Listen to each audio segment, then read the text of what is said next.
대사 임명을 처리하십시오. 있을 수 없는 일입니다. 국민이 그렇게 우습습니까?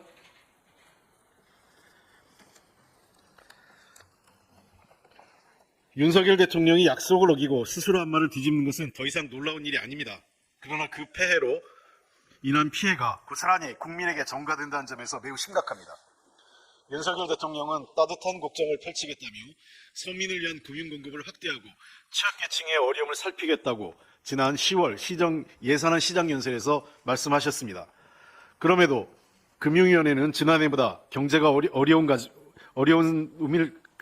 그럼에도 금융위원회는 지난해보다 경제가 어려운 가운데 서민과 취약계층을 위한 정책금융인 햇살론 공급 규모를 작년보다 1조 500억 원이나 줄였습니다.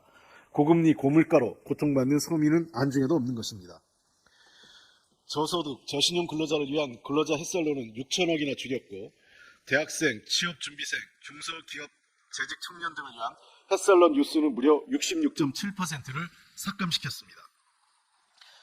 말로만 서민을 위하는 윤석열 정부가 실효성 없는 정책으로 성과가 저조한 대통령의 국정과제를 살리기 위해서는 무리수를 남발하고 있습니다. 대통령이 전국을 돌아다니며 관건선거에 열을 올리며 책임질 수 없는 공약을 쏟아내는 가운데 금융위는 서민금융진흥원이 주관하는 청년도약기금의 가입 요건을 중위소득 180% 이하에서 250% 이하로 완화한다고 발표했습니다. 이는 4인 가구 소득 1억 6,203만 원까지 해당하는 청년도 가입할 수 있게 되는 것으로 애초 서민층 청년의 자산 형성을 돕겠다는 취지에 반하는 것입니다. 정부는 애초 청년도약기금에 300만 명 넘게 가입할 것이라고 추산했지만 실제로는 188만 명에 그치는 실정이고 이미 국회 예산정책처는 가입 수요가 과대 산정되었다고 지적한 바 있을 정도로 실효성 없는 정책이 드러났습니다. 그럼에도 서민금융은 줄이고 국민에게 도움이 안 되는 대통령 관심사업에만 신경을 쓰는 것은 오로지 선거에 표를 얻고 대통령 심기경을 위해 정책과 예산을 악용하고 낭비하는 것입니다. 윤석열 대통령은 서민과 취약계층 보호라는 국가 역할을 내팽개치고 법을 위반한 채 선거운동만 하면서 허황된 얘기로 국민을 기만하고 있는 것입니다. 서민과 취약계층은 벼랑 끝으로 몰리고 있습니다. 그러나 대통령과 정부는 국민에게 힘이 되는 데는 관심을 없고 자신들을 위한 권력을 지키는 데 혈안이 되어 있습니다. 서민에게 버팀목이 되는 민주당이 국민의 삶을 지키도록 함께해 주시기 바랍니다. 윤석열 대통령이 후보 시절 공공기관장에 캠프에서 일하던 사람 시키는 일은 안 할 것, 그리고 나눠먹기식으로 해서는 국민 통합이 안 된다라며 낙하산 인사하지 않겠다고 약속했습니다. 그러나 한전, 인천공항공사, 한국항공우주산업, 한국가스공사, 한국도로공사 등 셀 수 없이 많은 공공기관, 공기업, 경제단체까지 전문성 없는 대선 캠프 인사, 윤석열 대통령과 인연이 있는 인사들이 점령했습니다. 전문성과 역량도 없이 윤석열 대통령이 태워준 낙하산을 타고 내려와 수억 원의 연봉과 차량 등을 제공받으며 세금을 축내고 있는 것입니다. 이 정도면 윤석열 대통령의 말은 거꾸로 이해하는 것이 더 나을 정도로 시건을 일삼고 있는 것입니다. 공정과 상식은 이미 찾을래야 찾을 수도 없습니다. 더욱이 현재 51곳의 공공기관의 기관장 자리가 공석이거나 후임이 임명되지 않은 상태로 파행 운영되고 있습니다. 이는 총선을 염두에 공천 탈락, 낙선 등으로 보훈해야 하는 인사들을 위해 비워둔 것으로 윤석열 대통령의 공언과는 정반대로 공공기관 자리를 정치적으로 악용하는 것입니다. 이외에도 올해 말까지 150여 곳의 공공기관장이 교체 예정입니다. 국민들은 혈세로 운영되는 공공기관이 윤석열 카르텔의 나눠먹기 먹잇감이 될 것이라는데 큰 우려를 갖고 있습니다. 부끄러움도 없이 거짓말을 하고 염치도 없이 함량미달 인사들에게 자리를 나눠주는 행태에 반드시 국민적 심판이 있어야 합니다. 국가 운영 이렇게 하지 마십시오. 지난 3월 4일 23년 전 발생한 홍제동 화재 참사 당시 인명구조 활동을 하다 순직한 6명의 소방관을 기억하는 소방영웅길이 조성됐습니다. 이는 평택과 울산에 이어 세 번째 조성된 것으로 우리 당 오영환 의원의 제안에 따라 만들어진 것입니다.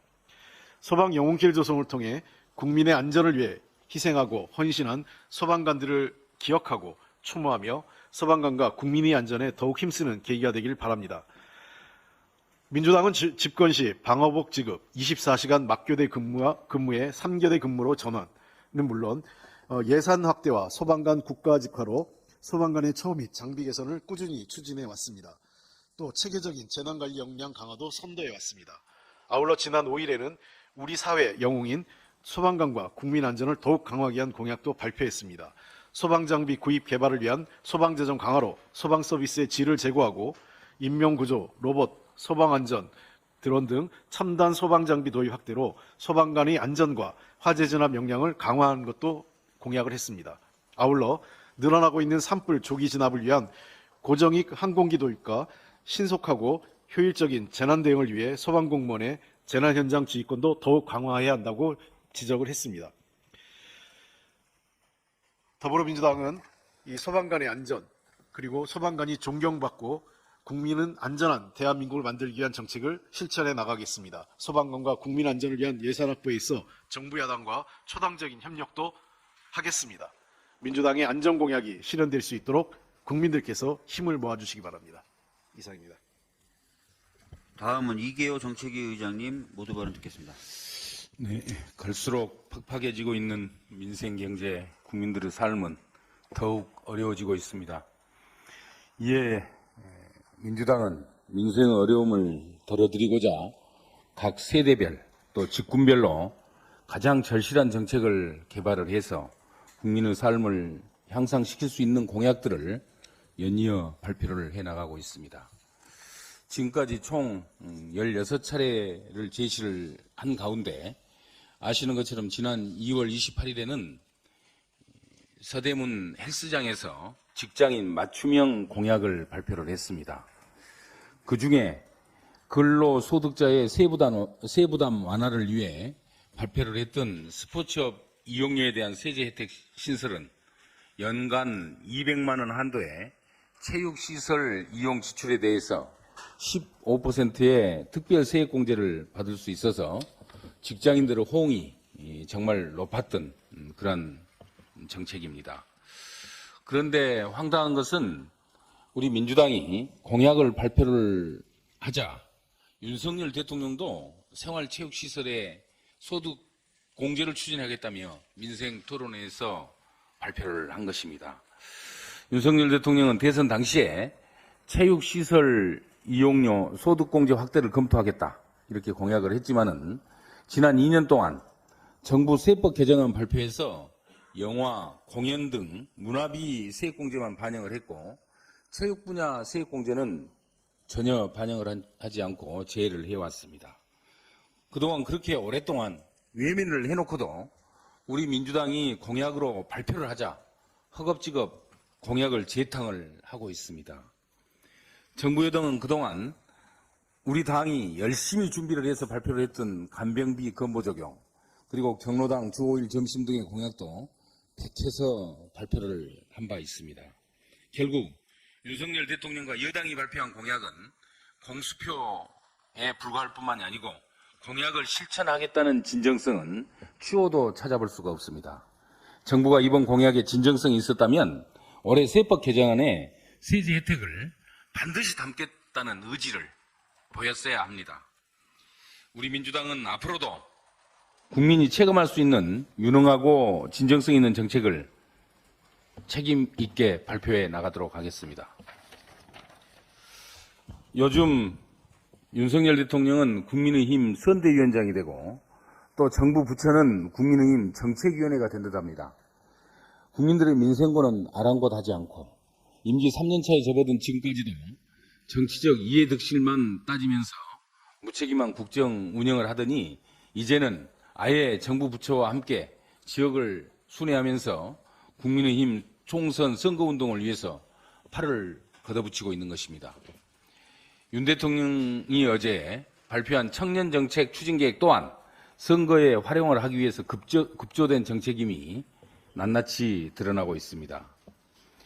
먼저 청년 도약 계좌는 작년 6월에 출시된 이후에 최근까지 가입한 청년 수가 누적 188만 9천 명으로 당초 정부 추정치 306만 명보다 훨씬 낮았고 또 국회 예산정책처가 말한 대로 가입 수요가 참으로 과대 선정됐다고 지적을 받아왔습니다.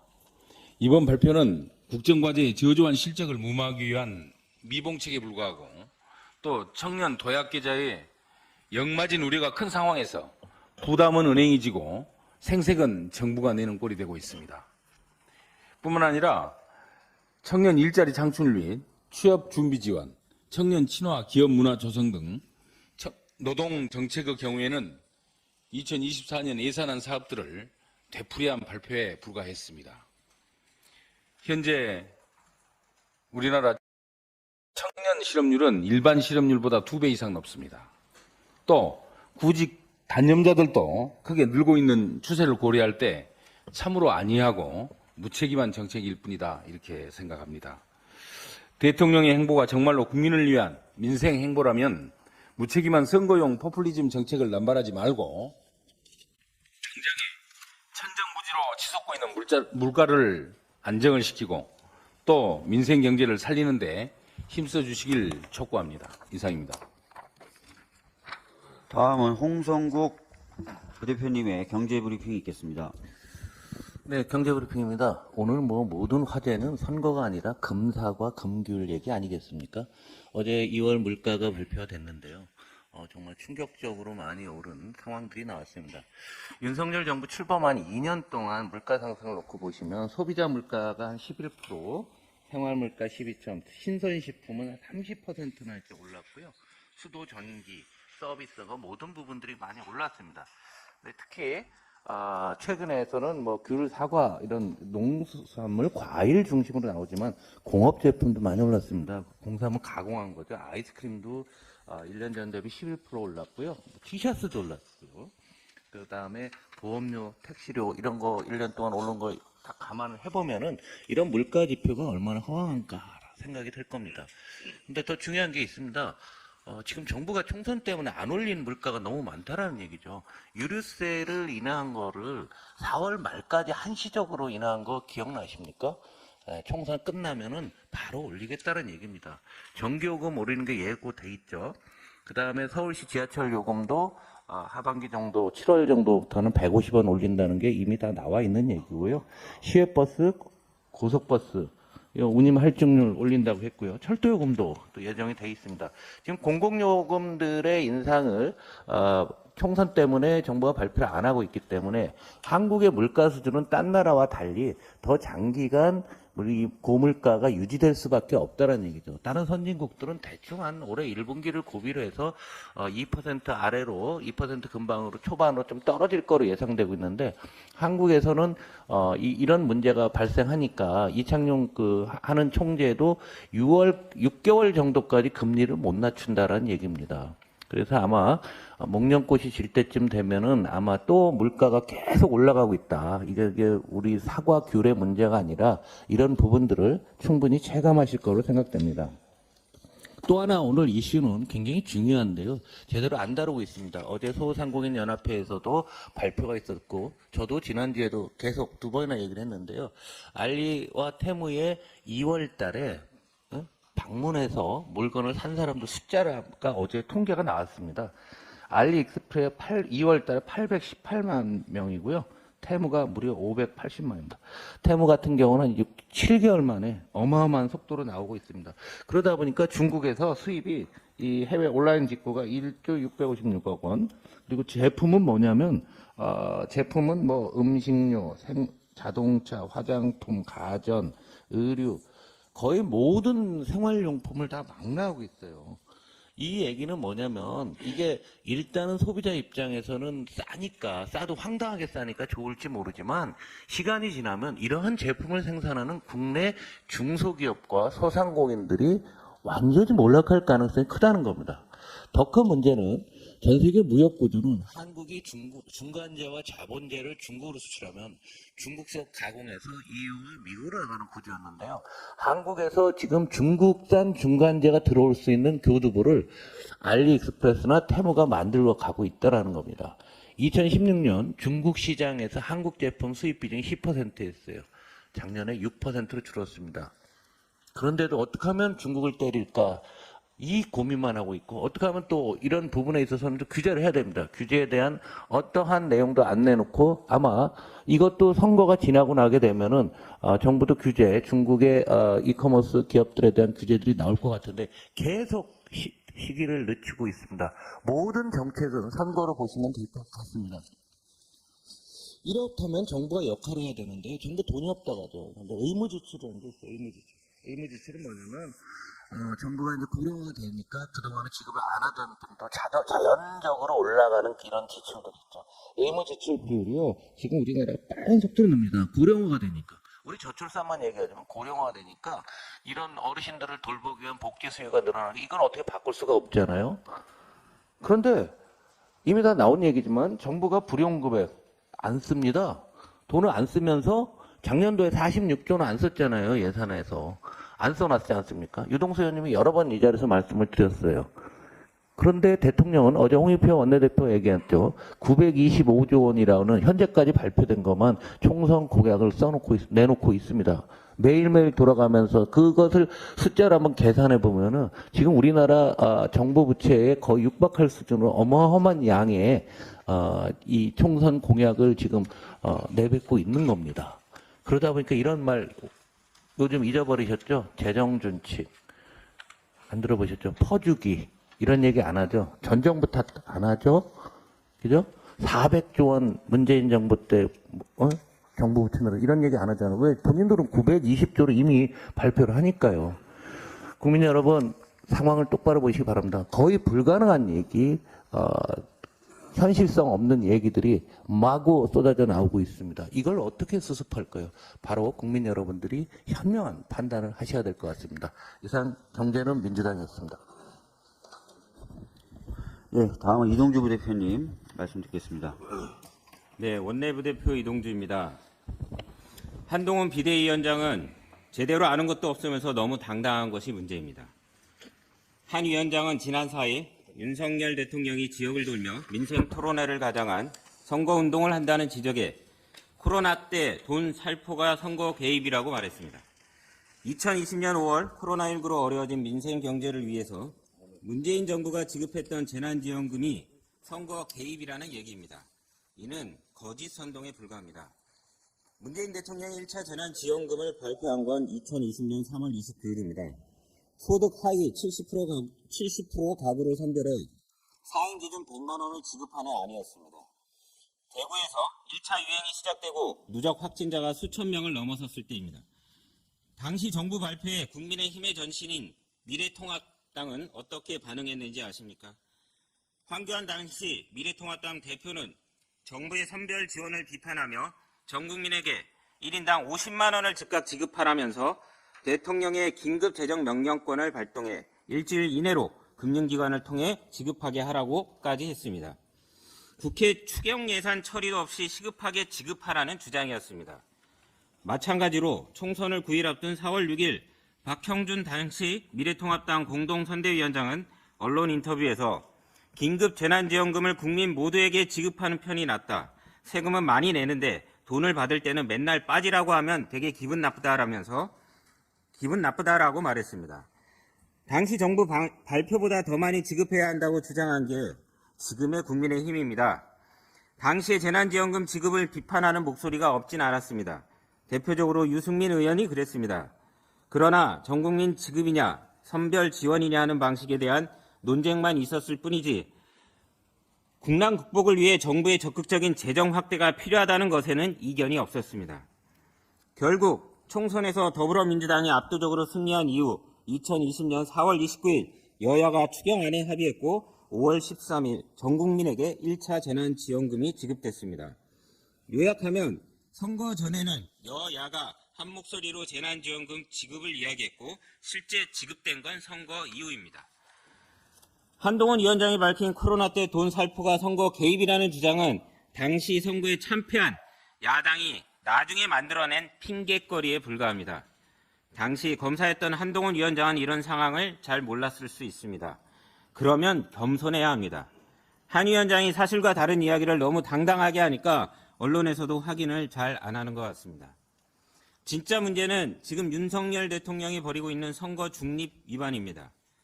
대통령이 총선을 앞두고 전국을 순회하며 군수나 구청장이 해야 할 일을 가지고 마치 대통령이 선심을 쓰는 것처럼 국민들을 현혹하고 있습니다. 해외 순방까지 취소하며 시급하게 해야 할 일이 선거 개입입니까? 지금 대통령이 한가하게 돌아다닐 때가 아닙니다. 지금 인생은 완전히 무너졌습니다. 어제도 윤석열 대통령은 은행들을 쥐어짜내서 지급한 이자 환급과 5천억 원 규모의 대안대출을 시행한 걸 자랑 삼아 늘어놓고 있습니다. 그 정도로는 택도 없습니다. 지금의 민생 위기를 극복하기 위해서는 특단의 조치가 필요합니다. 윤 대통령은 이제 선거 개입 그만하시고 참모들과 국무위원들을 모아놓고 민생 대책이나 제대로 마련하십시오. 이상입니다. 예, 다음은 유동수 수석님 모두 발언 있겠습니다. 예, 윤석열 대통령은 나라의 근간을 좌우하는 주요 정책을 전격적으로 갑자기 발표하고 시행합니다. 요새는 더 심합니다. 정책을 즉흥적으로 내놓으면서 파급 효과에 대한 진지한 고민도 없습니다. 윤석열 정부의 핵심 기준은 좋아, 빠르게 가, 인 듯합니다. 무모하고 무책임한 정책 발표의 일선 현장은 혼돈에 빠지기 일쑤입니다. 슬그머니 내놓았다가 여론의 역풍을 맞으면 장관 탓하면서 혼란스럽게 했습니다. 만 5세 초등학교 입학은 교육부 장관을 34일 만에 낙마시켰습니다. 윤석열 대통령은 느닷없이 불수능 킬러 문항을 들고 나와 고3 수험생을 혼돈에 빠뜨렸습니다. 작년 8월 발표한 의경 부활은 고작 하루 만에 백지화됐습니다. 근로시간 주 69시간 개편을 내놓았다가 현실과 동떨어진 정책이라는 비판에 물러섰습니다. 심지어 경찰 인사가 발표된 다음에도 윤석열 대통령이 국기문란이라며 경로하기도 했습니다. 윤석열 본인의 발언에 여론이 들끓으면 슬그머니 물러나 책임은 장관에게 돌리는 겁니다. 국정 책임자로서 부적절하고 무책임한 모습입니다.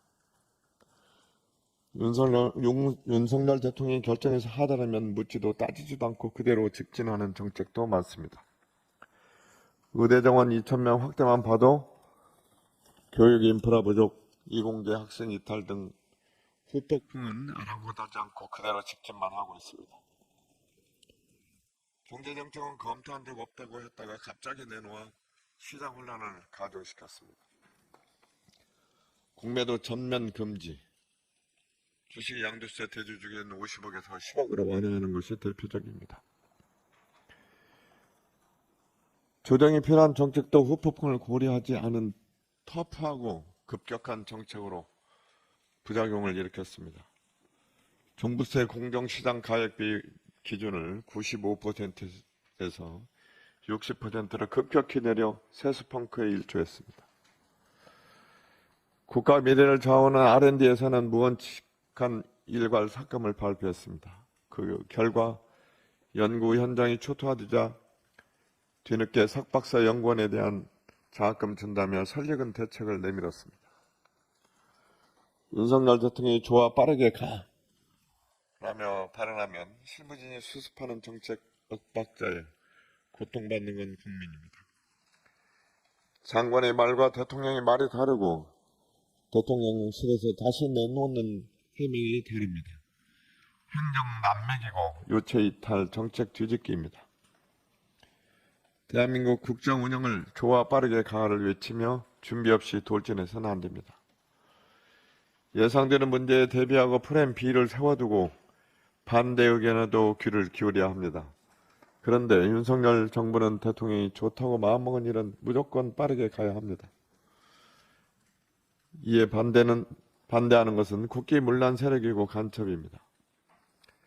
대통령은 자신에게 반대표를 던진 국민도 아우르며 국가의 미래를 챙기는 정책을 펼쳐야 합니다. 윤석열 대통령은 즉흥적이고 준비 없는 정책 남발을 당장 멈추십시오. 이상입니다. 예, 저도 몇 가지 좀 말씀을 드리도록 하겠습니다. 아까 원내대표님 말씀하셨고요.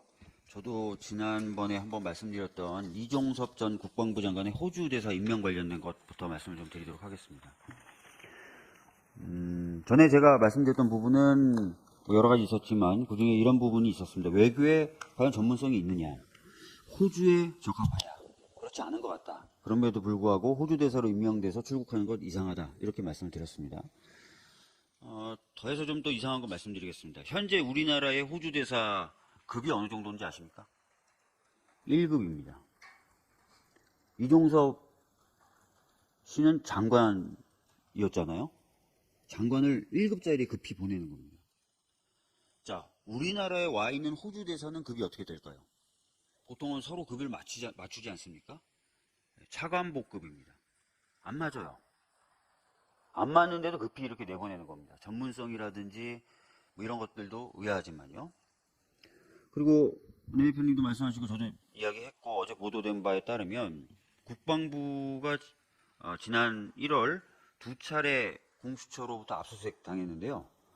두 번째 압수수색 영장에 첫 줄이 이렇게 돼 있답니다. 이종섭 장관이 수사 축소에 관여했다. 이런 문구로 시작된다는 겁니다. 피의자로 적시되어 있다는 뜻이고요. 그 다음에 외압 혐의가 3차례 이상 적혀져 있었다고 합니다. 자, 그래서 출국금지가 된 겁니다. 자, 출국금지는 어떤 사람이 되고 누가 할 수 있습니까? 출국금지는 범죄 수사에 필요하다고 인정되면 출국금지를 할 수 있고요. 출국금지를 명하는 주체는 법무부 장관입니다. 그러니까 법무부 장관이 보고 이 사람에 대한 수사는 필요하다라고 판단을 해서 출국금지를 한 겁니다. 근데 갑자기 호주 대사로 나간다는 거예요. 이게 말이 안 되죠. 더 재미있는 거는 호주 대사 인사검증 어디서 합니까? 법무부에서 합니다. 법무부 인사검증관리단. 법무부가 인사검증 관리를 하는 거예요. 출국금지를 해놓고 이제 또 인사검증 관리단에서 해놓고 괜찮다고 또 나가라 그러는 거예요. 이게 한동훈 비대위원장이 법무부 장관 시절에 그렇게 자랑하면서 만들어놨던 인사검증 시스템이에요. 도무지 말이 안 되는 인사고 이건 오히려 수사 방해로밖에 볼 수 없습니다. 이 사람이 아무 문제 없이 출국해버린다는 것은 사법 시스템 자체를 망가뜨리는 겁니다. 이미 사명권도 마음대로 행사해서 사법 시스템을 망가뜨렸다고 평가를 받고 있고 대법관 후보자들도 우려를 표명했는데 이제는 출국금지 시스템마저도 다 망가뜨려버리겠다. 이런 일은 있어서는 안 됩니다. 꼭 바로잡혀야 된다는 말씀 드리겠습니다. 그리고 많은 분들이 지금 그 윤석열 대통령의 선거 개입 관련돼서 말씀하고 계세요. 어제 원내대표님 말씀하셨지만 민생 토론에서 언급한 공약들이죠. 이 공약들에 들어가는 비용이 대략 925조라고 하는데 이거는 그냥 언급한 금액만이고요. 세제 감면 등까지 포함하면은 그 금액을 가늠하기가 어렵습니다. 도대체 민간 부분과 시장과 이런 데 얼마나 큰 부담을 줄 수 있을지 가늠이 안 되는 이런 얘기들을 마구 쏟아내고 있는 겁니다. 근데 안타깝게 포퓰리즘을 자주 지적했었던 이런 부분에 대해서 언론인들의 목소리가 들리지 않고 있습니다. 보도를 좀 해주셨으면 좋겠다라는 말씀을 드리겠고요. 또 하나 더 말씀드리면 올 초에 행안부가 자치단체 교부세를 내려주는데 이 교부세 금액이 상당히 많답니다. 그래서 지방자치단체들이 반색하면서도 어리둥절하면서도 걱정을 하고 있다는 거예요. 자, 올해 행안부가 교부세 내려주겠다고 한 돈은 작년보다 10.7%, 그러니까 11% 원래 적게 잡아놨어요. 그런데 지난달까지 교부세 부과된 거 보면은 같은 기간, 작년에 같은 기간보다 20% 늘어서 내려갔다는 거예요. 그러니까 전체 금액은 줄였는데 이 초반기 선거 앞두고 확 늘려가지고 교부세를 뿌려준 겁니다. 그러니까 지자체들이 왜 걱정하냐면, 반색을 하면서도 왜 걱정하냐면, 총선 끝나면 확 액수가 이제 줄어들겠네? 이런 식으로 정부를 운영하고 이런 식으로 재정을 운영하면 안 되는 거예요. 안 되는 일 너무 많이 하고 있는 겁니다. 안 되는 일을 하는 정부와 정권을 심판하기 위해서 우리 민주당은 꼭 승리하겠다는 말씀 드리겠습니다. 이상입니다.